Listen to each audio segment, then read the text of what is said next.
Russia cannot afford to lose that, and the U.S. cannot afford to let them have it. So now we got all these flashpoints that could lead to war, but you see where the biggest flames are right here.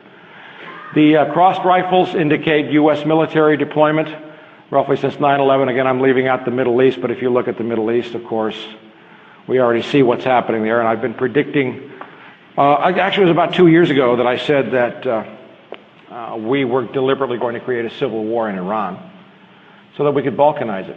Excuse me, in Iraq, so that we could balkanize it.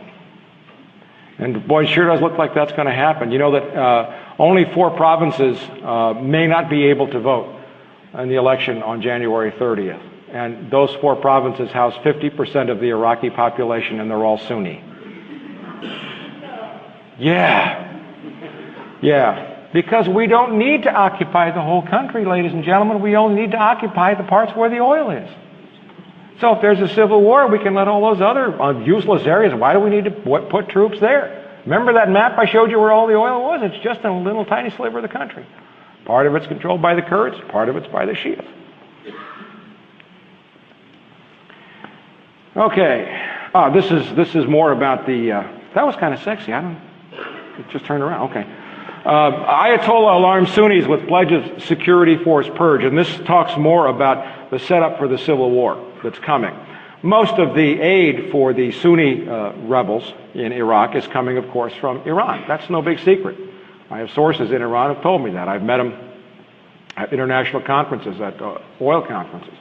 That's no big secret.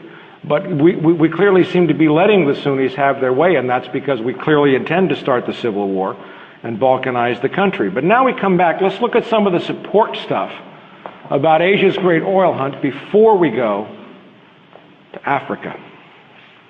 And if you thought the world map was bad. Okay, Asia's great oil hunt. China needs energy more than ever. The quest to secure enough oil and gas to keep its economy humming will change the world. No kidding. It already is changing the world. Also, I should clearly say that in the title of my book, Crossing the Rubicon, the subtitle of which is The Decline of the American Empire at the End of the Age of Oil, I will sound like Kissinger now, or I will sound like a Roman emperor. Maybe I should do this better in a British accent.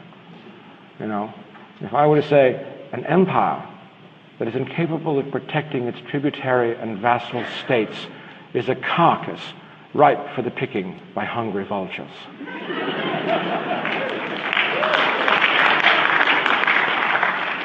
This is from the Asia Times. This is the story about the $200 billion deal with Iran and China. Now, do you possibly think that the Chinese were thinking, if we put $200 billion in investment in Iran, and India puts $40 billion, and Germany puts $8 billion, and Malaysia puts another $5 billion, do you think the Americans will come bomb the country? What the world has done is to draw a line in the sand around Iran. But the neocons, the insane maniacs that they are, may actually believe that they have to push that button. Now here's the point where I talk about, you know, with my grandiloquence and my confidence that we've drawn you this wonderful map in Crossing the Rubicon. Here's where I go off the map. And I'm going. Now, understand something very clearly, is that we all know that Iraqi oil production has not soared since we occupied or liberated the country, right? Iraqi oil production peaked in 1990 at 3.5 million barrels a day. It's never been over 2.3 million barrels a day since. They have pipelines over there that have been blown up so many times they've been nicknamed the Flute, which they borrowed from the Colombians. And here's something really scary, and this is just a sidebar, but I read this and I just went, oh my God. I clipped a little story that said Halliburton, you know, Kellogg, Brown and Root, that runs all of, you know, a lot of the mercenaries and everything else.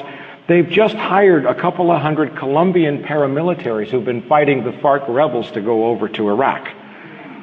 And I can see Dick Cheney saying, oh, these Iraqi guys think they're bad? Wait till my Colombian guys get over there.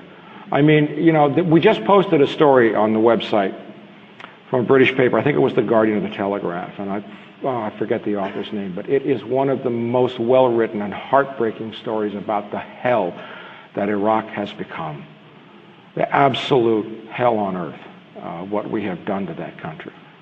And that's, of course, clearly what would happen in Iran. But what the world is saying is, wait a minute, Japan gets a lot of its oil from Iran. China gets some of its oil from Iran. All these countries, and those countries will not allow the United States to invade Iran, because what's going to happen if we invade Iran, like Iraq? The same thing that happened in Iraq. And Iran is 10 times the military foe, 5 times the military foe that Iraq was. The world will not let the United States, so it will be a nuclear confrontation the moment the neocons begin or even indicate that we are going to bomb Iran. The world will not let that happen. They can't let it happen. You can't take Iranian oil off the market. There's nowhere else to go for oil, and the world is short of oil as it is. So the line in the sand has been drawn. But yet look at the context in China. China warns of more power cuts. China's been having blackouts. Do you know that? All along the major industrialized cities, Shanghai, all over, where Toyota and General Motors and Microsoft and all the industrialized countries that have their factories in Iran, their factories are going down with the blackouts. Why? Because China doesn't have enough coal, natural gas, and oil to keep the electricity going. China's desperate. And we haven't even got to the dollar yet. So that story is that's BBC News, October 5th. That's fairly recent. We come ahead. This is a more recent story. 9 provinces may face winter blackouts. Tell me the world isn't running out of energy. Now, there are lots of infrastructure questions, and we can talk about that later. I'm sure we'll get to it in questions and answers. Chinese state-owned oil firm Sinopec confirms interest in Alberta oil sands. The Chinese want to buy Canadian oil. China's rising grain prices could signal global food crisis. UK expects Brussels to lift China arms ban. The EU may turn on us and lift the ban on weapons sales to China. India finds $40 billion friend in Iran. Panicked India goes after Iranian, Russian, and American energy assets, competing directly with China, a move that is costly and may not work. Now remember that BRIC alliance? Brazil, Russia, India, China? Well, here's a Chinese guy saying, India and China may wind up in competition with each other, but for the time being, they are deliberately not competing with each other. That's what's interesting. They've been enemies for a long time, but they seem to be playing to the same sheet music. Gee, this is from just a couple of days ago. This is what, January 13th? 13th. U.S. intelligence, the CIA report forecasts India and China will be major powers in 2020. Now here comes the CIA, and my response to this is, duh. I don't know what happened here. Something dropped out again. Oop. Okay, there's the world energy map, which the way it's looking. And now we come to, shortly, Venezuela and China sign oil deal. That's Hugo Chavez just recently. The date on this was down at the bottom. I can barely read it. January 2nd, 2005. U.S. to look into Venezuela's oil supply reliance. Okay, the Senate's starting to panic now. Uh-oh.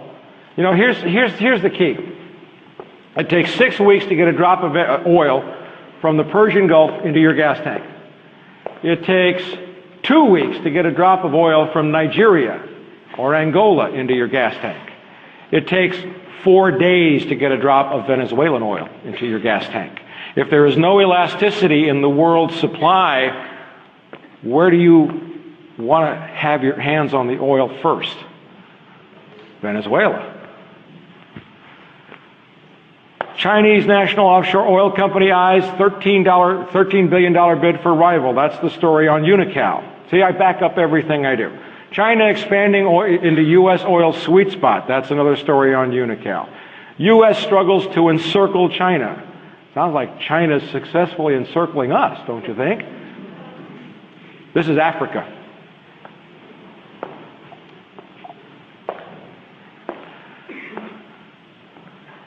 Let's just let that sink in. You know, maybe as a work of art, it'll say more than if I explain everything to you. But let me just run over some of the highlights. The red is recent. By recent, I mean within the last 18 months. Recent guerrilla conflict or civil unrest, right here. Recent coup or coup attempt, here. And wanted to overthrow the government. China and India are throwing money heavily into Sudan. They're heavily dependent on Sudanese oil. Uganda, there's oil exploration. U.S. military here, British military activity here, U.S. military, U.S. military, U.S. military.